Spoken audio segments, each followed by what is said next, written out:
Mga businessman, half Chinese, half Filipino. Franchisee ako ng isang well-known camera and film company. Mataas ang expectation ko kasi for the past 6 years, naging maganda ang takbo ng negosyo ko. Akala ko dire-diretso na. Kaya lang, last year, merong tinayong isang higanting mall sa tabi ng store ko.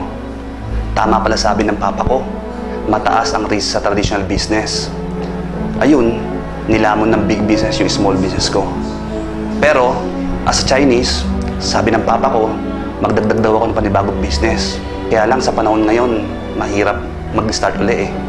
Gusto ko mang kumita, malaki ang takot ko sa risk. I'm a dentist by profession. After graduation, namasukan muna ako noon as clinical instructor sa surgery section sa CEU dahil hindi pa established yung clinic.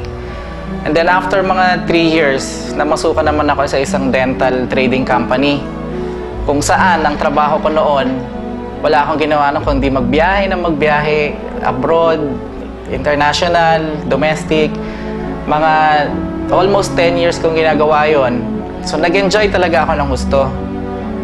Then suddenly na-realize ko, lumipas yung mahabang panahon, yung mga pangarap ko para sa pamilya ko, yung gusto ko ipundar para sa kanila, hanggang ngayon, wala pa rin.